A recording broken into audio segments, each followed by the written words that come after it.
Hello नमस्कार। एक बार फिर आपके सामने हाजिर हूँ। क्राइम कट में कहानी का वक्त है और आप तमाम लोगों का शुक्रिया, आप सभी का स्वागत। मैं अब तक लगभग शायद गिनती तो पता नहीं 40-50 या 60 कहानियाँ सुना चुका हूँ। ज़्यादातर इसमें से आप लोगों की फरमाइश पे ही सुनाई है। पर आज कहानी सुनाने जा रहा हूँ, ये मतलब मुझे खुद पसंद है और मैं बचपन से ही नटवर लाल की कहानी सुनना चाहता था। और इत्तेफाक से जब मैं इस पेशे में आया तो मुझे मौका मिला न सिर्फ नटवर लाल के कारनामों को कवर करने का, बल्कि नटवर लाल के घर जाने का, नटवर लाल के गांव जाने का, नटवर लाल के रिश्तेदारों से मिलने का। और वो मेरा एक ड्रीम था, क्योंकि इतना कुछ सुना था बचपन से कि मुझे लगा ये शख्स कैसा हो सकता है, क्या दिमाग है उसके पास, लोग उसके बारे में क्या सोचते हैं, उसका गाँव उसके बारे में क्या सोचता है, उसके अपने फैमिली के लोग उसके बारे में क्या सोचते हैं। तो ये सारी जो क्यूरियोसिटी थी वो बहुत ज़्यादा थी। और फिर मैं जैसे जैसे मैंने मतलब कवर करना शुरू किया, फिर मैंने इस पर कई शोज़ बनाए, तो ज़्यादा नज़दीक से करीब से जानने का मौका मिला मुझे।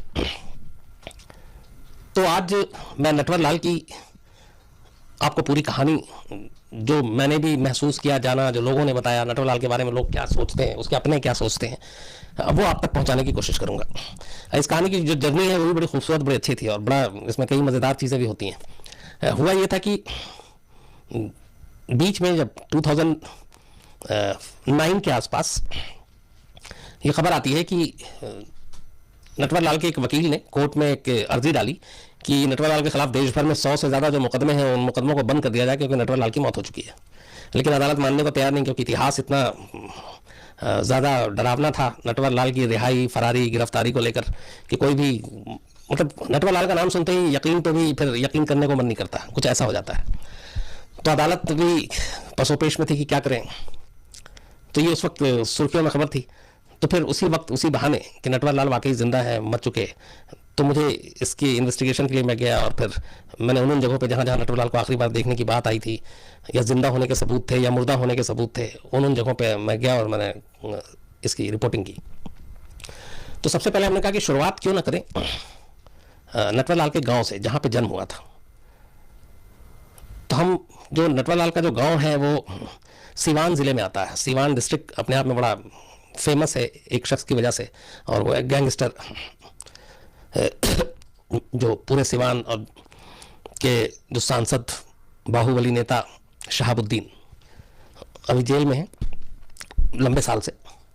तो आरजेडी के नेता हुआ करते थे, उसके बाद एक क्रिमिनल कैसे फिर पॉलिटिक्स ज्वाइन करता है ये हमारे यहाँ सब जानते हैं। तो शहाबुद्दीन का भी वही था सब कुछ। तो शहाबुद्दीन के नाम से खौफ खाता था पूरा सिवान। तो हम लोग दिल्ली से पहले पटना एयरपोर्ट उतरे, फिर वहाँ से बाई रोड सिवान जाना था, और सिवान से ही करीब 80 किलोमीटर दूर या उससे भी कम एक गांव पड़ता है ज़ीरा देई। ज़ीरा देई में बांग्रा इलाका है जहाँ पे नटवर लाल की पैदाइश हुई थी। तो हम बाई रोड जाते हैं तो बाकी सड़क तो ठीक ठाक, लेकिन जैसे ही सिवान आने वाला होता है तो उससे 20 किलोमीटर पहले अचानक सड़क के नाम पर सिर्फ गड्ढा और कुछ था नहीं। अब वो मुश्किल से 20 किलोमीटर की स्पीड में भी गाड़ी नहीं चल रही थी, और वो 20 किलोमीटर का जो सफ़र था उसको तय करने में करीब 2-2.5 घंटे लग गए। फिर जब सिवान क्रॉस किया हमने, जब ज़ीरा देई की तरफ बढ़े, तो क्रॉस करने के बाद फिर 20 किलोमीटर की सड़क वैसी ही, सिर्फ गड्ढा। तो चूंकि हम कई जगह पे रुके चाय वाय पीने के लिए, तो लोगों से बात की, तुमने कहा पीछे भी सड़क ठीक है, आगे भी सड़क ठीक है, ये सिवान से सिर्फ 20 किलोमीटर पहले दाखिल होने में सिवान में ये सड़क में क्या हो जाता है, ऐसी वजह क्या है। तो फिर वो उसकी कहानी जो बताई गई वो ये थी कि सड़क तो बनती है, लेकिन शहाबुद्दीन के लोग जो है उस सड़क को तोड़वा देते हैं और गड्ढे गड्ढे होते हैं। उसकी वजह यह है कि ताकि कभी कोई रेड पड़े या पुलिस आए तो उनकी रफ्तार गाड़ियों की इतनी सुस्त हो कि उन्हें पहले ही पता चल जाए, और उन्हें पता है कि इस गड्ढे पे गाड़ी चलाकर वो 2-2.5 घंटे से पहले पहुंचेंगे, नहीं तो 2-2.5 घंटा बहुत है बाकी इंतज़ाम करने के लिए। तो इसी वजह से ये ख़ास तौर पे 20 किलोमीटर पहले दोनों तरफ जो है सड़क के नाम पे सिर्फ गड्ढा छोड़ दिया जाता था। तो ये एक अजीब चीज़ थी। खैर, तो इस गड्ढे की वजह से हम जब पहुँचे तो चूँकि लंबा वक्त लग गया था, दिल्ली से पहले पटना, फिर वहाँ से वहाँ, तो शाम हो गई। अब शाम हो गई तो उसके बाद ये हुआ कि हमारे जो कैमरामैन थे राफे सुल्तान, उन्होंने कहा कि अब अंधेरे में फिर शूट करने में दिक्कत आएगी और पूरा गांव और सारा शो उसको शूट करना है, तो हम लोग सुबह शूट करेंगे। तो ये पता चला कि ज़ीरा देई में कोई होटल वोटल तो है नहीं, तो कहाँ रुके, तो सिवान में ही रुक सकते हैं, क्योंकि ठीक ठाक एक छोटा सा जो है सिवान ही वो शहर था। तो हम जिस होटल में गए, एक छोटा मोटा एक होटल, और मच्छर बहुत ज़्यादा। तो हमने वहाँ जाके रिसेप्शन पे कहा कि रिसेप्शन पे भी बहुत मच्छर, और उसने 1-2 हमारे ड्राइवर ने बता दिया था, पहले ही अलर्ट कर दिया था। तो हमने उससे कहा कि एक ऐसा ठीक ठाक आप रूम दे दीजिए जिसमें मच्छर ना हो। तो पहले तो कोई एसी और ये रूम था ही नहीं, बस नॉर्मल। तो हमने कहा कि जो अच्छा हो जिसमें मच्छर ना काटे, आप वो रूम दे दीजिए। खैर हमें रूम मिला, हम रूम में चले गए और उस रूम में बेइंतहा मच्छर किसी तरह। अच्छा, रात 11-12 के बाद घंटी बेल कुछ था नहीं, लोगों को बुलाऊं, कोई वेटर वेटर नाम की कोई चीज़ नहीं। तो हमने ऐसी जाग जाग के ही रात काट दी मच्छरों की वजह से। सुबह जब हम ज़ीरा दही के लिए रवाना हो रहे हैं तो हमने तय किया था कि अब हम उधर ही से फिर इधर पटना की तरफ लौटने की बजाय गोरखपुर की तरफ चले जाएंगे और फिर वहाँ से हम निकलेंगे। तो रिसेप्शन पे जाके कहा कि हमने आपसे कहा था कि वो हमें ढंग का रूम दे दीजिए जिसमें मच्छर नहीं। तो उसने बताया कि एक्चुअली वो स्वीट था वो। हमने कहा कि पता नहीं, आप वो महंगा था तो हमने आपको इसलिए नहीं दिया। तो हमने कहा बता देते कितना महंगा था। तो कुल मिला के जिस रूम में उसने हमें ठहराया था उसका किराया था 150 रुपये, और जो वो कह रहा था कि स्वीट है जो हमने आपको नहीं दिया महंगा, वो था 200 रुपये। तो राफे सुल्तान को बहुत तेज़ गुस्सा आया। खैर उन्होंने जो कुछ कहा, मैंने कहा हटाओ। तो ये किस्सा जो हमेशा याद रहता है मुझे। तो वहाँ से खैर निकले, उसके बाद हम लोग ज़ीरा देही पहुँचे। और ज़ीरा देही के बाद जाने के बाद सबसे पहले दो चीज़ें, ज़ीरा देही बहुत मशहूर है, आप लोग मुझे पता नहीं कितना जानते हैं। उस जगह से दो बहुत मशहूर शख्सियत निकली है। पहले हिंदुस्तान के पहले राष्ट्रपति डॉक्टर राजेंद्र प्रसाद, उनका भी गांव ज़ीरा देही। और दूसरा हिंदुस्तान का शायद सबसे अब तक के इतिहास का मशहूर ठग नटवर लाल, बल्कि मिस्टर नटवर लाल। मिस्टर नटवर लाल क्यों बोला मैंने आपको आगे बताऊंगा। तो और दोनों ने ही कहते हैं कि ज़ीरा देही एक रेलवे स्टेशन भी है वहाँ पे छोटा सा। ज़ीरा देही रेलवे स्टेशन से ही ट्रेन पकड़ी थी दिल्ली की। एक राष्ट्रपति भवन पहुँचे और दूसरा हिंदुस्तान के अलग अलग 9 जेलों में पहुँचा। तो जब हम ज़ीरा देही गए तो वो अब वहाँ जाके कहानी शुरू होती है। तो जो पहली चीज़ थी, बताया हम लोग आज तक से हैं ये हैं, तो जब भी हम नटवर लाल बोलें तो हमें एक साथ 2-3 लोग टोक दें। वो कहें सर नटवर लाल नहीं, आप मिस्टर नटवर लाल बोलिए। हमने कहा कि ये शायद फिल्म से इंस्पायर्ड, अमिताभ बच्चन की जो फिल्म आई थी उसका नाम है। तो मैंने कहा देखिए मैं नटवर लाल जी की बात कर, नहीं मैं भी नटवर लाल जी की बात कर रहा हूँ, पर आप मिस्टर नटवर लाल जी उनका पूरा नाम लेकर बोलिए। तो थोड़ी देर के बाद हमें बातचीत के बाद पता चला हर शख्स यही कह रहा था मिस्टर ज़रूर लगाइए नाम से। तो वो फिल्म की वजह से नहीं कह रहे थे। एक्चुअली उस पूरे के पूरे गाँव के लोग आज भी 2018 में भी नटवर लाल का जब नाम लेंगे तो 2 ही तरीके से लेंगे, या तो फिर मिस्टर नटवर लाल कहेंगे या मिथिलेश बाबू कहेंगे। असल में ओरिजिनल नाम जो था नटवर लाल का वो मिथिलेश श्रीवास्तव था, लेकिन वहाँ ज़्यादातर मिथिलेश बाबू या फिर मिस्टर नटवर लाल, नटवर से पहले मिस्टर ज़रूर लगाएंगे। तो जब हम उस घर में लगे, हालांकि वो एकदम खंडर टाइप, अब वहाँ पे कोई है नहीं, और गांव में इतना ज़्यादा मान है नटवर लाल का, मिस्टर नटवर लाल का, कि उनके घर को किसी ने कब्जा वब्जा भी नहीं किया, वो वैसे ही है एकदम। जब हम गए थे, मतलब अब तो उस बात को 9 साल हो गए, अब क्या हालत है मुझे नहीं मालूम लेटेस्ट, लेकिन तब वैसे ही था। घर के अंदर कोई नहीं था, घर खाली, बियाबान, और जो एक पुराना जर्जर सा मकान होता है वैसे ही मकान था। तो वहीं पे पैदाइश हुई थी नटवर लाल की, वहीं स्कूलिंग बचपन में पढ़ाई हुई थी। और नटवर लाल के जो फादर थे वो सरकारी कर्मचारी थे, रेलवे में एम्प्लॉय की, मतलब वो नौकरी क्या करते थे। हाँ, रघुनाथ प्रसाद श्रीवास्तव, ये मिथिलेश मतलब नटवर लाल के पिता का नाम था। तो जब पूरी कहानी पता चली तो जो कुछ बुजुर्ग थे जो नटवर लाल को जो गाँव की सब कहानी बता रहे थे, तो वो सारी चीज़ें उन्होंने बतानी। तो हर एक आदमी सिर्फ तारीफ और नटवर लाल की बुराई, और वो कोई भी वहाँ पे उस गाँव में क्रिमिनल या ठग मानने के लिए तैयार नहीं था। हर एक का ये था कि उससे अच्छा और सच्चा इंसान कोई नहीं है। वो अमीरों को सज़ा देता और गरीबों की मदद करता, और हमारे गांव के लिए, हम सब के लिए एक एक करके सब सामने आते कि हमारे घर के लिए क्या, हमारे घर के लिए क्या। वो जो एक रॉबिन हुड वाली चीज़ है ना, वो सारी तो ज़ीरा देही का एक भी ऐसा घर या एक शख्स मुझे नहीं मिला जिसने नटवर लाल की बुराई की या नटवर लाल के बारे में कुछ उल्टा पुल्टा कहा, बल्कि हर एक ने सिर्फ तारीफ़ की थी। उसके बाद पता चला कि जब आखिरी बार उस गाँव में नटवर लाल पहुँचे तो वो करीब, जब हम लोग पहुँचे थे तो उससे 15 या 18 साल पहले की बात है, जब वो ज़ीरा देही पहुँचे। 3 कारों के काफ़िले में नटवर लाल गाँव पहुँचा और सिर्फ कुछ ही घंटा रहा। और उसके बाद वहाँ पहुँचने के बाद बाकायदा शामियाना लगाया गया। शामियाना लगा के बाकायदा हलवाई को बुलाकर खाना बनाया गया उस पूरे गाँव के हर एक मेंबर के लिए, सबको खाना खिलाया गया। उसके बाद नटवर लाल ने जाते जाते हर एक को 100-100 रुपये दिए, और 100-100 रुपये देने के बाद, बल्कि ये 18-20 नहीं, 20-25 साल से भी ज़्यादा पुरानी बात होगी। और उसके बाद फिर वो 3 गाड़ियों के काफ़िले में नटवर लाल वहाँ से निकल गए। तो ये सारी चीज़ें हमने दी। इससे पहले की जो छोटी सी चीज़ थी कि जो हम गए थे उसकी वजह क्या थी। एक्चुअली 1996 में नटवर लाल तब जेल में बंद था, कानपुर जेल में। और कानपुर जेल में बंद होने के दौरान तबीयत कुछ ख़राब हुई तो अदालत में अपील की, तो अदालत ने कहा कि ठीक है, दिल्ली के एम्स में ले जाके इनका इलाज आप चेकअप वेकअप करा लो। तो कानपुर पुलिस के 3 स्टाफ, तब नटवर लाल की उम्र 84 साल थी, 84 ईयर ओल्ड, और पैर में कुछ प्रॉब्लम था तो नटवर लाल चल नहीं पा रहा। नटवर लाल व्हील चेयर पर ही चलता था या उसको लोग उठा के ले जाते थे। और ये कई हफ्तों से चल रहा था ये सिलसिला कि नटवर लाल को किसी ने अपने पैर से चलते नहीं देखा था, व्हील चेयर का सहारा या कंधे का सहारा, जेल में ही। तो उसी के बाद ये हुआ कि एम्स में इलाज कराना है, तो 3 पुलिस वाले, सिर्फ 3।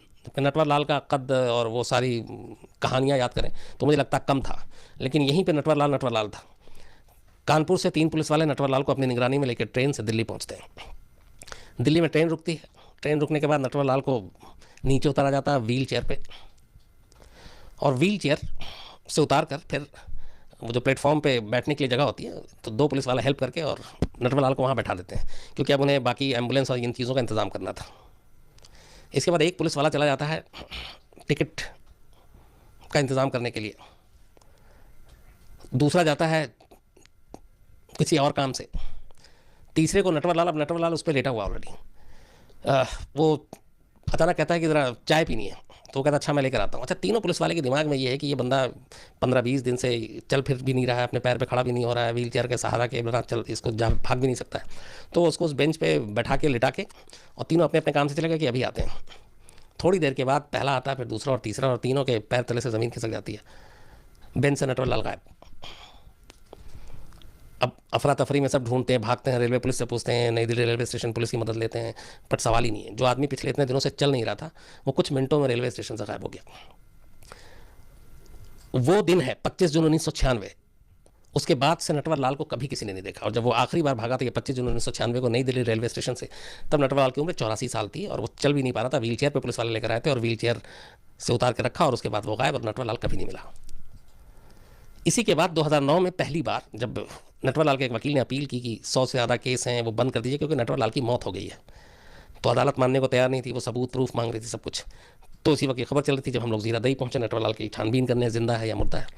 तो ये सब करते करते हमने सारे लोगों से, गांव से बात की। फिर उस वक्त नटवर लाल की एक ही बेटी है, और वो बेटी के बारे में हमें ये था कि वो गोरखपुर में किसी रिश्तेदार के यहाँ है, तो हमने इसीलिए जीरादेई से कहा था कि पटना वापस जाने की बजाय हम गोरखपुर की तरफ जाएंगे और वहाँ मुलाकात करेंगे। तो फिर हम जब पहुँचे तो नटवर लाल के भाई मिले, और वो उनके जो भाई हैं गंगा प्रसाद श्रीवास्तव, तो उन्होंने बताया जो पहली चीज़ नई जानकारी दी, जब हमने बताया कि ऐसे ऐसे वकील ने कहा है कि 2009 में उनकी मौत हो गई है और केस सब बंद कर दो, तो उन्होंने कहा कि आप क्या बात कर रहे हैं, मिथिलेश बाबू की तो मौत 1996 में हो गई थी, जब वो नई दिल्ली रेलवे स्टेशन से भागे थे उसी साल। तो अब हमारे लिए भी था कि ये क्या कह रहे हैं। तो अब जाहिर सी बात है कि बैकग्राउंड में सारी कहानियाँ इतनी थी कि नटवर लाल की पूरी फैमिली पे भी भरोसा करने के लिए बहुत सारी चीज़ें पहले सोचनी पड़ेंगी, सबूत देखना पड़ेगा, और ये होता है जनरली। तो हमारे लिए नई जानकारी थी, लेकिन हम मानने को हमने कहा कि आप 96 कह रहे हैं, आपका वकील 2009 कह रहा है। तो उन्होंने कहा कि ऑलरेडी 1996 में मौत हो चुकी है और रांची में उनका अंतिम संस्कार कर दिया गया। अब ये बात हमारे लिए भी वो थी। फिर इसके बाद हम लोग वहाँ से रांची पहुँचे कि वहाँ से सबूत जुटाएं कि हाँ भाई अंतिम संस्कार हुआ। नटवर लाल इतना बड़ा नाम हिंदुस्तान में कि अगर नटवर लाल की इस अंतिम संस्कार में कुछ रांची के लोकल लोग शामिल होंगे तो वो भी कैमरे पे बता देंगे। हालांकि हमने बहुत तमाम कोशिश की, पर हमें ऐसा कोई चश्मदीद नहीं मिला जो इस बात की पुष्टि कर सकता कि हाँ 1996 में ही नटवर लाल की यहाँ पर मौत हो गई थी और अंतिम संस्कार में हम लोग शामिल थे। लेकिन फिर ये था कि 84 साल की उम्र 96 में थी, और 9 आते आते उसमें 9 और 4 13 साल और जुड़ गए, तो 84 में अगर आप 13 जोड़ दीजिए तो 84 और 10 94 और 3 97 साल। तो एक ये भी कह रहा था कि उम्र इतनी ज़्यादा हो गई थी कि एक तो ये था कि हाँ फैमिली वाले सही कह रहे हैं कि मौत हो चुकी है, और ना भी हो तो शायद अपने बलबूते पे अपने पैर से चलने फिरने की हालत नहीं होगी। लेकिन फिर खैर नटवर लाल की बेटी और जो पति उनके दामाद वो आर्मी में सोल्जर, उन सब के ज़रिए अलग अलग लोगों से बात करके खबर निकाली गई, तो पता चला कि हाँ वाकई नटवर लाल की जो है वो मौत हो चुकी है। और उसके बाद फिर 2009 में जो वकील ने दिया था, उसके बाद धीरे धीरे करके सारे केस नटवर लाल के क्लोज़ कर दिए गए, क्योंकि जो मेन मुजरिम है वही नहीं रहा, तो फिर केस का कोई मतलब नहीं था। तो ये तो नटवर लाल की ये सारी और ज़िंदगी और मौत की जो कहानी थी जो हम लोगों ने कवर की वो थी। अब नटवर लाल की एक जो जिसके लिए नटवर लाल जाना जाता है वो क्या था, तो वो मैं आपको बताता हूँ। मिथिलेश श्रीवास्तव, मिथिलेश कुमार, नटवर लाल, ऐसे कर के टोटल जो कानून के दस्तावेज़ में अलग अलग 8 राज्यों में दर्ज करीब 400 के आसपास ठगी के मामलों में जो नाम दर्ज है नटवर लाल के, वो 52 अलग अलग नाम है, 52 अलग अलग नाम से नटवर लाल ने ठगी की। और ठगी के जो पूरी शुरुआत की थी नटवर लाल की, उसकी कहानी ये है कि जब नटवर लाल पढ़ाई करने के बाद मैट्रिक में एक बार फेल हुआ, फिर पिताजी ने डांटा बहुत, उसके बाद उसने फिर पढ़ाई शुरू की, और LLB किया, वकालत की पढ़ाई की और वकील बना, और इसी दौरान वो ट्यूशन भी करता था। तो अब यहाँ पे दो चीज़ें थी। एक ये थी कि एक बार इसकी एक पड़ोसी ने नटवर लाल के एक ड्राफ्ट दिया था बैंक में जमा करने के लिए। नटवर लाल छोटा था तो ये बैंक ड्राफ्ट लेकर गया, और ड्राफ्ट में जो उस पर साइन था उसने वैसे ही हूबहू साइन अपने आप यूं ही किया। तो उसे लगा कि ये साइन तो बिल्कुल मैच कर गया। तो पहली बार उसका हौसला खुला। फिर उसने कहा अच्छा इसको देखता हूँ कुछ करके। तो उसने सेम साइन करके 3 4 5 किस्तों में जिन पड़ोसी ने उसको ड्राफ्ट दिया था उनके अकाउंट से 1,000 रुपये निकाले। ये पहली बार जो फर्जीवाड़ा या ठगी था ये अपने पड़ोसी के साथ किया था। 1,000 निकालने के बाद सब कुछ ठीक ठाक चल रहा था, लेकिन पड़ोसी को तब तक ये हो गया कि एक दिन वो खुद बैंक गया और पता चल गया कि उसके अकाउंट से इतने पैसे निकालें, और बैंक वाले ने बता दिया था कि वो जिसको आपने पहली बार भेजा था वो लड़का आता है। तो सीधा सीधी नटवर लाल पे शक, मतलब मिथिलेश पे। तो उसके बाद जाके घर में पिताजी से शिकायत हुई, पिटाई हुई। पिटाई के बाद ये गुस्से में नटवर लाल घर छोड़ के उसका कोलकाता पहुँच गया। तब कलकत्ता हुआ करता था, और कलकत्ता में फिर इसने आगे अपनी पढ़ाई जारी रखी, और वहीं पे एक सेठ के बेटे को ये ट्यूशन भी देने लगा। और कहते हैं कि एक बार एग्ज़ाम के लिए ही इसने पैसे मांगे सेठ से, तो सेठ ने पैसा नहीं दिया। तो उसने उस सेठ को पहली बार कॉटन के किसी बिज़नेस में 4.5 लाख रुपए का चूना लगाया और ठगी की, और कोलकाता से भाग गया। वहाँ से भागा, फिर उसकी शुरुआत हो गई। जो नटवर लाल की सबसे ज़्यादा हुनर की चीज़ थी वो ये थी कि वो दुनिया में किसी का भी दस्तखत, सिग्नेचर एक बार वो देख ले उसको हूबहू कर देता था। ये मतलब एक गॉड गिफ्टेड था। अंग्रेज़ी धारा प्रवाह बोलने में माहिर, भेस बदलने में माहिर, और कॉन्फिडेंस का लेवल बहुत ज़्यादा हाई। अखबार पढ़ने का भी वो बहुत ज़्यादा कीड़ा, इसलिए पूरी हिंदुस्तान की हर चीज़ की, पॉलिटिक्स से लेकर हर चीज़ की वो उसको जानकारी होती थी। चूँकि एक वकील, दिमाग तेज़। इसी के बलबूते पे नटवर लाल ने जो सबसे ज़्यादा ठगी की वो उसने नकली साइन से ही किए, और या फिर चेक और जो डिमांड ड्राफ्ट होता है, चेक और डिमांड ड्राफ्ट से उसने कैसे ठगी की, उसमें मतलब सैकड़ों किस्से हैं।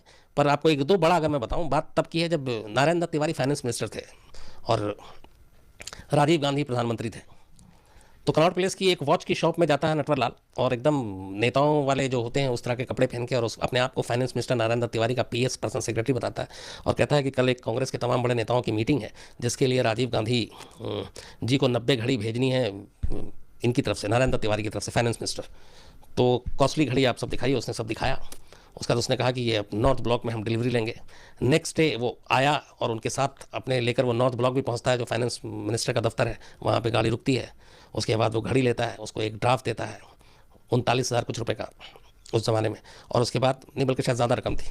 उसके बाद वो उनको दिखाने के लिए मंत्रालय की तरफ घुसता है और गाड़ी हटती है, फिर वो अपना निकल लेता है।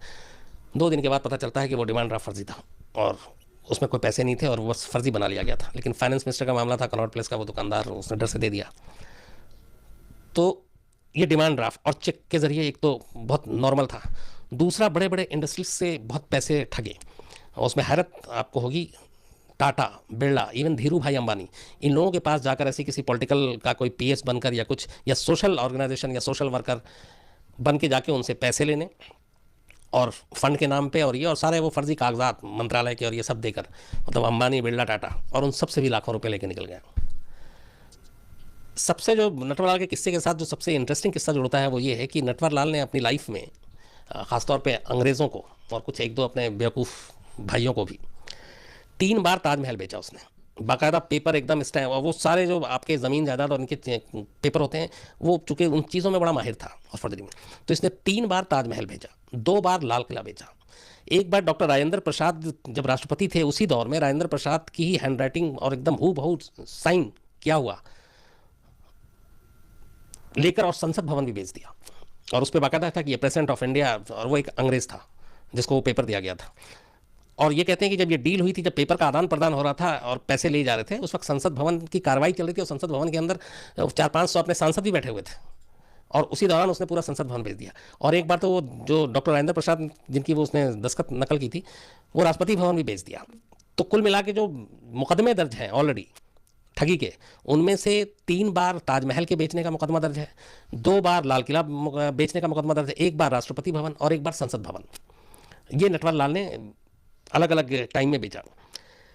अपने पूरे ठगी के करियर में नटवर लाल सिर्फ 20 साल जेल में रहा। हालांकि मैं सिर्फ कह रहा हूँ, लेकिन ये 20 साल भी बहुत ज़्यादा होता है, लेकिन वो 20 सिर्फ इसलिए कह रहा हूँ कि जो 400 से ज़्यादा लोगों को ठगे, करीब 125 से 150 के बीच में जो मुकदमे दर्ज हुए, उनमें से जो शुरुआती के 19 मामले ही का फैसला आया था, अभी बाकी के 100 से ज़्यादा का आने थे, उसमें नटवर लाल को अलग अलग कोर्ट ने 113 साल की सज़ा सुनाई थी। सभी कोर्ट की अलग अलग। तो 113 साल की ऑलरेडी सज़ा हो चुकी थी, बाकी का फैसला आना था, और इनमें से 20 साल नटवर लाल ने जेल में काटे। इस दौरान टोटल जो ठगी के अपने कैरियर में नटवर लाल 9 बार गिरफ्तार हुआ।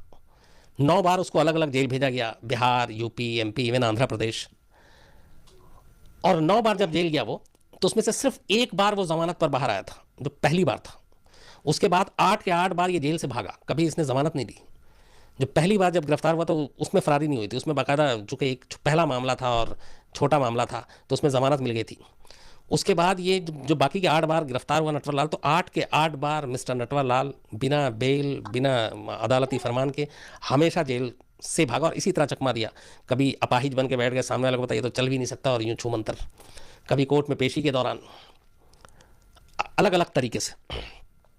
और उससे एक बार इंडिया टुडे ही ने ही इंटरव्यू किया था, तो उससे पूछा था कि आप जेल से मतलब ऐसे कैसे भाग सकते हो, आप कैसे भाग जाते हो? तो उसने कहा मैं नहीं भागता हूँ, वो तो पुलिस वाले खुद दरवाज़ा खोलते हैं, और या गाड़ी का दरवाज़ा खोलते हैं या जेल का दरवाज़ा खोलते हैं और कहते हैं आप जाओ, मैं चला जाता हूँ। तो मतलब ये उसका बोलने का तरीका था, हाजिर जवाब, बहुत दिमाग बहुत तेज़, बहुत शार्प। एक बार ऐसे ही जब नटवर लाल लखनऊ की जेल में बंद था, तो नटवर लाल की बीवी बहुत लेटर लिखा करती थी नटवर लाल को, और नटवर लाल वो लेटर पढ़ता था, और उस वक्त उसको जेल में बंद हुए करीब 1-1.5 साल हो चुका था, और महीने में एक लेटर ज़रूर आता था। तो जो वहाँ का जेलर था उसने देखा कि करीब 7-8 लेटर आ गया, और नटवर लाल ने कभी लेटर का जवाब नहीं दिया। और एक्चुअली लेटर जो जेल में आता है वो सेंसर होकर आता है, उसमें देखा जाता है कि क्या क्या है, या जो जेल से लेटर जाता है वो भी सेंसर होकर जाता है कि आप पढ़ते हैं कि क्या क्या है, कुछ ऐसी प्लानिंग तो नहीं है, कुछ और तो नहीं है। तो ये है कि आप सेंसर होगा। तो जो भी लेटर आए नटवर लाल पढ़े, पर उसका रिप्लाई कभी नहीं करे। तो जेलर को भी हैरानी हुई, और वो लखनऊ जेल में था, 1.5 साल हो चुके थे।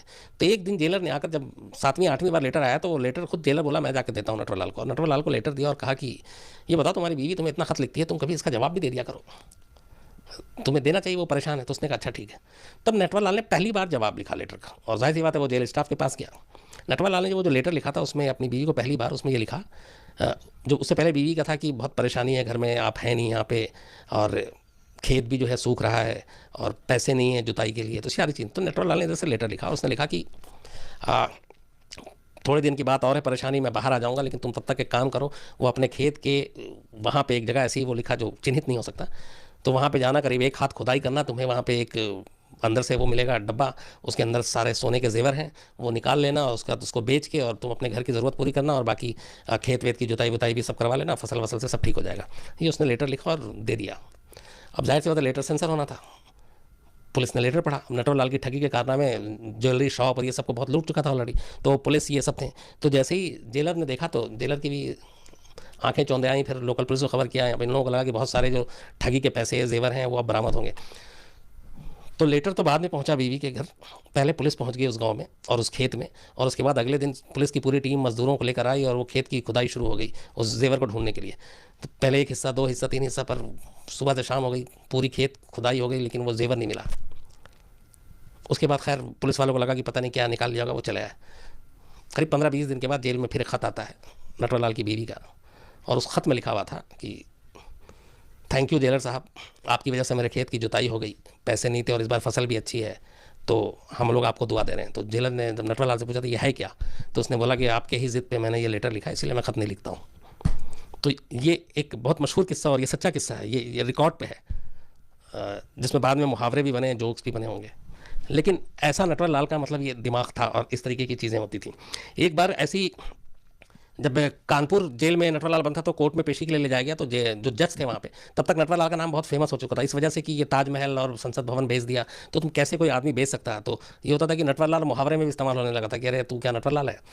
तो वो जज भी जो थे वो नटवर लाल के कारनामों से अच्छी तरह वाकिफ़ थे। तो जब जेल में पेशी के दौरान नटवर लाल आया, तो जज ने उससे सब कुछ कार्रवाई जब खत्म हो गई, तो बोला कि मिथिलेश श्रीवास्तव, तुम ये बताओ तुम ये सब कर कैसे लेते हो।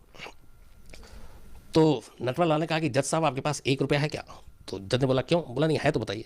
तो जज ने साहब ने अपना देखा है, उसका पर्स निकाला, उसमें 1 रुपया था, उन्होंने 1 रुपया निकाला, आगे बैठे वर्दली को दिया, वर्दली ने नटवर लाल को दिया। नटवर लाल ने वो 1 रुपया लिया और अपने जेब में रख लिया, बोला बस ऐसे करता हूँ जज साहब। उसके बाद वो कार्रवाई पूरी हो गई, नटवर लाल कटघरे से वापस, वो जज साहब के 1 रुपये नहीं दिए। बाद में नटवर लाल ने हमेशा यही कहा कि मैंने कभी किसी का पैसा लूटा नहीं, मैंने कभी किसी से ज़बरदस्ती लिया नहीं, बस लोग मुझे अपने आप दे देते थे। और ये इस चीज़ का भी यही जिक्र होता है कि अब मैंने जज साहब को नहीं लूटा। आप देखिए, आप ये कहेंगे कि जज साहब का मैंने बात 1 रुपये और 100 रुपये की नहीं है, बट जज साहब से मैंने मांगा और उन्होंने खुद दे दिया। तो मैं ऐसी लोगों से मांगता हूँ और लोग दे देते हैं, मैं कोई क्राइम नहीं करता हूँ। बल्कि उस वक्त नटवर लाल ने एक चीज़ ये भी कही थी कि अगर भारत सरकार मेरे दिमाग का सही इस्तेमाल करे तो मैं जो भी विदेशी कर्ज है वो सब उतार दूंगा, मतलब हम विदेशियों को भी वो कर देंगे, उसका ये भी एक कहना था। तो ये सारे जो किस्से हैं नटवर लाल के, ये इसमें एक चीज़ है कि हिंदुस्तान में आज भी कहते हैं कि नटवर लाल से बड़ा कोई ठग पैदा नहीं हुआ, और लेकिन एक दूसरा तबका ये कहता है कि नटवर लाल वाकई बहुत जीनियस शख्स था, बहुत ही जीनियस। हालांकि उसने अपना सारा दिमाग गलत कामों में लगाया और गलत चीज़ों में लगाया, और वरना उसका शायद अगर सही इस्तेमाल करता तो देश का भी भला हो सकता था और बाकी चीज़ों का भी भला हो सकता था, लेकिन ऐसा था नहीं। लेकिन आज भी नटवर लाल के गांव के लोग, जीरादेई के लोग, वो एक अगर आप जाके खाली नटवर लाल की आप बुराई करेंगे तो समझ लीजिए आप उनके दुश्मन हैं। वो सुन ही नहीं सकते नटवर लाल की बुराई, क्योंकि उनका ये था कि हमारे गांव के लिए, हम लोगों के लिए बहुत कुछ किया है, पढ़ाने के लिए बच्चों को, शादी ब्याह का खर्चा, वो सारे कुछ किया है। और ये चीज़ें पता भी चलती हैं, क्योंकि एक दो आदमी झूठ बोलेगा तो पकड़ में आ जाएगा, लेकिन सारे के सारे वहाँ उस गाँव के लोगों के एक ही सुर होते हैं। और दूसरा, नाम के साथ कभी वहाँ आप नटवर लाल बोलेंगे तो आप उनके दुश्मन होंगे, उसके साथ आपको मिस्टर लगाना ज़रूरी है। और उनका अब तो उनकी डिमांड भी आई थी कि हमारे गांव में नटवर लाल, मतलब मिस्टर नटवर लाल की एक याद में एक उनकी पूरी वो लगाई जाए, आदम कद मूर्ति, और सम्मानित करना चाहिए। ये सारी बीच में मांग भी उठी वहाँ जीरादेई के लोगों की। तो जितनी मुझे याद थी कहानी, और जो मेरी जर्नी थी, और जो मेरा आज भी, हालांकि नटवर लाल की जो नटवर लाल की टोटल दो बीवियाँ थी। अब दोनों दुनिया में नहीं है। एक छोटा भाई अभी भी है, वो शायद गोपालगंज में है, और बेटी रांची में है। और बाकी नटवर लाल खुद नहीं है, अभी ये कंफर्म है। लेकिन मुझे लगता है कि कहानियाँ और ठगी के किस्से, ये वो जब तक हम लोग हैं सुनते सुनाते रहेंगे। और इसी पे जब मिस्टर नटवर लाल जो फिल्म बनी थी, तो उस पर भी एक ये है कि जब किसी जेल में उस दौरान बंद था, तब पूछा किसी ने कि आपके ऊपर फिल्म बन रही है, तो नटवर लाल ने कहा कि हाँ मैंने सुनी। तो उसने कहा आप देखेंगे? बोला कि नहीं, मैं असली हीरो मैं हूँ, तो मैं दूसरे हीरो की फिल्म नहीं देख सकता। और फिर ये भी था कि वो डायरेक्टर और उस पर मानहानि का मुकदमा करने की भी बात कही थी, लेकिन खैर वो हुआ नहीं, क्योंकि जेल के अंदर थे। तो ये थी पूरी कहानी नटवर लाल की। अब अगर आप लोगों में से कभी किसी को कुछ जानकारी हो तो मुझे बताइएगा। जब मैं आ रहा था तो एक मेल मैंने किसी का पढ़ा था, वो कह रहे थे कि आज मैं काफ़ी कुछ जानता हूँ, तो मुझे अच्छा लगा। मैंने कहा चलो, इंटरेस्ट मेरा, अच्छा मेरा पर्सनल इंटरेस्ट भी था, क्योंकि मैं नटवर लाल के किस्से जब सुनाता हूँ या सुनता हूँ तो मुझे बड़ा अच्छा लगता है, क्योंकि ऐसे कैरेक्टर बड़े कम मिलते हैं जिनके बारे में हम बचपन से कहानियाँ सुनते आ रहे हैं। और मैं बड़ा लकी हूँ कि मैं उन जगहों पे गया जहाँ जहाँ नटवर लाल के कारनामे हुए थे, और जहाँ नटवर लाल का जन्म हुआ, के रिश्तेदारों से मिला, जब समझने जानने की कोशिश की कि ऐसा क्या है। तो आज कहानी में इतनी है। कल 9 बजे आपको कुछ एक बहुत टाइम से एक फरमाइश आ रही है, देश से भी और देश के बाहर से भी। तो वो पूरी कहानी तस्वीरों के साथ, कुछ विजुअल के साथ, और वो एक अजीब कहानी है, कल सुनाऊँगा रात 9 बजे। एक सवाल है कि नटवर लाल गिरफ्तार कैसे होते थे? हाँ, नटवर लाल गिरफ्तार कैसे होते? जैसे एक दो बार तो नटवर लाल रंगे हाथ पकड़े गए, और ये बात है कानपुर की, क्योंकि नटवर लाल के कारनामे इतने फेमस होते गए थे। खासतौर पर नटवर लाल ने जब तक छोटे छोटे छोटे काम किए तब तक सब ठीक था। नटवर लाल के जो लाल किला और ताजमहल और संसद भवन और राष्ट्रपति भवन बेचने की खबरें उस वक्त अखबारों में सुर्खियां बन गई थी। और नटवर लाल चूँकि पहले भी अरेस्ट हो चुका था, तस्वीरें भी सब अखबारों में आई थी, टीवी तब तो था नहीं, तो उसकी वजह से लोगों तक ये बात पहुंच गई थी। तो अच्छा, नटवर लाल के काम करने का तरीका बड़ा सिमिलर था, मतलब डिमांड ड्राफ्ट देकर, चेक देकर, इस तरह से बेवकूफ़ बनाना, और बड़े मंत्रियों का नाम लेकर, मतलब जितने बड़े बड़े नेता हैं उन सब का ही पीएस से लेके कुछ बनकर। तो एक कानपुर के जौहरी को शक हो गया था जब नटवर लाल गया, तो उसने कहा कि ठीक है, और उसने चुपचाप से नटवर लाल को बहाने से बैठा रखा था, और फिर पुलिस को कॉल कर दिया, पुलिस आई, उसने पहचान लिया नटवर लाल है। तो कुछ इस तरीके से। अच्छा, नटवर लाल की कामयाबी का राज एक ये भी था कि नटवर लाल ने कभी अपना गैंग नहीं बनाया। एक आध दो हेल्पर के तौर पे वो ज़रूर यूज़ किया अलग अलग लोगों को, लेकिन परमानेंट कभी किसी को नहीं रखा। और नटवर लाल ने हमेशा, मतलब अपने जिन पुलिस वालों के साथ वो ज़्यादा बातें होती थी, कहता था कि अकेले में फंसने के चांसेस कम होते हैं, अगर ज़्यादा लोग होंगे तो फंसने के चांसेस ज़्यादा, गद्दारी भी हो सकती है, मुखबिरी भी हो सकती है। तो इसलिए वो हमेशा अपने बलबूते पे अपने ऊपर यकीन करता था, बाकी कभी कोई गैंग वो बनाया ही नहीं उसने। सर, एक लोग डिमांड है कि आजकल के इंटरनेट के टाइम पे वो क्या एग्जिस्ट कर पाते, जैसे OLX और वो कुछ बेच देते हैं, तो बहुत सारे लोग आज के ज़माने में एग्जिस्ट कर पाते हैं। ये अच्छा सवाल है, लेकिन मुझे लगता है कि एक्चुअली हम लोगों में, शायद मेरी अगर सोच गलत हो तो नहीं, हम क्या करते हैं कि हम अलग अलग वक्त के साथ कंपेरिजन करते हैं कि आज के ज़माने में ऐसा नहीं हो सकता था उस ज़माने, लेकिन उस ज़माने में भी तो कुछ चीज़ें तरक्की कर रही होंगी, उस ज़माने में भी तो कुछ टेक्निक या बाकी चीज़ें धीरे धीरे आ रही होंगी, उस ज़माने में भी तो लोगों का जहन खुल रहा होगा। जैसे हम आज कहते हैं कि आज हमारे पास सब कुछ टेक्निक, टेक्नोलॉजी, व्हाट्सएप, ये वो, इंटरनेट। 20 साल के बाद लेकिन कहाँ होगा? 20 साल के बाद क्या होगा ये आप सोचिए। तो हमारे जो 20 साल के बाद के होंगे वो ये कहेंगे, अबे वो 2018 में उनके पास ये सब छोड़ी होगी यार, तो पता नहीं क्या। तो ये हर दौर का अपना एक होता है। हम पिछले दौर को थोड़ा बहुत ज़्यादा पीछे ले जाते हैं, ऐसा नहीं। हर दौर में कुछ ना कुछ तरक्की और तेज़ी होती है, और हर दौर में कुछ ना कुछ शातिर दिमाग और ऐसे ज़हीन दिमाग होते हैं तो क्या पता वो 20 साल बाद भी होता तो उसका दिमाग इसी हिसाब से चलता। बल्कि आज तो मुझे लगता है कि मतलब ये मेरी अपनी थॉट है कि नटवर लाल का दिमाग जिस तेज़ी से चलता था, मुझे लगता है कि वो शायद आज के दौर में ज़्यादा खतरनाक और सक्सेसफुल होता। पूछिए कैसे। अब ये सारा आपके जो बैंक और ये वो सारे अकाउंट सब तो आपके इंटरनेट और ये वो सारी चीज़ों पे है, और हैकिंग और हैकर ये सब हम जानते हैं। तो अगर ये अपना दिमाग पूरा उधर कर लेता तो आप सोचिए पता नहीं क्या इंटरनेशनल जो है IMF और वर्ल्ड बैंक के भी मालूम हुआ कि सारे पैसे उड़ा लेता। तो ये इसलिए कमतर नहीं समझना चाहिए। जो आदमी जिस दौर में जी रहा होता है उस दौर में सबसे आगे निकलने की सोचता है। तो नटवर अगर आज होता तो यही सोचता कि शायद बेस्ट टेक्नोलॉजी है जिसके जरिए वो धोखा कर सकता है, टेक्नोलॉजी में ठग बन सकता है। तो क्या पता टेक्नोलॉजी का वो सबसे बड़ा मिस्टर नटवर लाल होता। सर अभिषेक श्रीवास्तव जी पूछ रहे हैं कि मेहुल चौकसी और नीरव मोदी को अभी के टाइम के नटवर लाल पूछ सकते हैं, कितना सही होगा इसको जानना। अभिषेक श्रीवास्तव साहब हैं, ये कह रहे हैं मेहुल चौकसे या नीरव मोदी को आज का नटवर लाल कह सकते हैं। मुझे नहीं लगता बिल्कुल। हाँ, इनकी रकम बहुत ज़्यादा है पर दोनों का अलग अलग। हाँ, लेकिन ये है कि नटवर लाल ने जो अपनी वो छोड़ी है छाप, उसके बाद जो भी इस तरह का काम करता है उसको हम ये तो दे ही सकते हैं कि ये भी नटवर लाल है। लेकिन मुझे लगता है कि अगर नटवर लाल जिंदा होते तो शायद आपत्ति करते, ऑब्जेक्शन करते कि यार किसी भी तुम ऐसे वैसे को मेरा नाम मत दिया करो, मेरे नाम का थोड़ा कद बड़ा है। सर कई लोगों का सवाल है कि वो लोग थे कौन जिन्हें वो समाज बेच दिया करते थे, ताजमहल, राष्ट्रपति भवन ले कौन लेते थे? तो मैंने शुरू में बताया था कई लोगों का सवाल है कि कौन ऐसे लोग हैं जो ले लेते थे। जो राष्ट्रपति भवन ये सारी चीज़ें जो बेची नटवर लाल ने, या ताजमहल या लाल किला, इवन संसद भवन, कुछ तो टूरिस्ट होते थे और वो उनको बाकायदा, वो ऐसे नहीं होता था कि वो सड़क चलता है आप प्रॉपर्टी डीलर है, वो बाकायदा अपने आप को पेश करता था, मतलब कि मैं प्रेसिडेंट ऑफ इंडिया का वो हूँ, राइट हैंड हूँ, और प्रेसिडेंट ऑफ इंडिया उस वक्त डॉक्टर राजेंद्र प्रसाद थे। फिर वो पेपर दिखाता था और बाकायदा पूरा एक जो दस्तावेज उसमें तो ये भी है कि उसमें पूरा एरिया कितना है, कवर्ड एरिया कितना है, और क्या उस वक्त जो रेट हैं वो सर्किल रेट क्या है, मतलब पूरे डॉक्यूमेंट्स उसके पक्के होते थे। और जब तक वो पेशगी वेशगी अपना ले चुका होता था, सच्चाई तब तक आए तब तक वो निकल चुका होता था। तो वो जो मेन लेने वाले में तो वो टूरिस्ट हुआ करते थे। सर कई लोगों का डिमांड है कि राजीव दीक्षित जी की आप स्टोरी कभी सुनाएं, बहुत लोग की एक साथ नहीं, कम से कम 10 हाँ, मैं राजीव दीक्षित साहब की स्टोरी आपने कहा सुनाऊंगा मैं नेक्स्ट वीक। अब चूँकि टाइम भी बहुत हो गया, अब इससे ज़्यादा मैं और वादा भी नहीं करूंगा कि और लटकाऊं। अगले हफ्ते पक्का राजीव दीक्षित, तुम दोनों याद रखना है, इसको नोट कर लेना है। सर सुमित दास जी कह रहे हैं कि क्या कहीं वो रॉ एजेंट तो नहीं थे?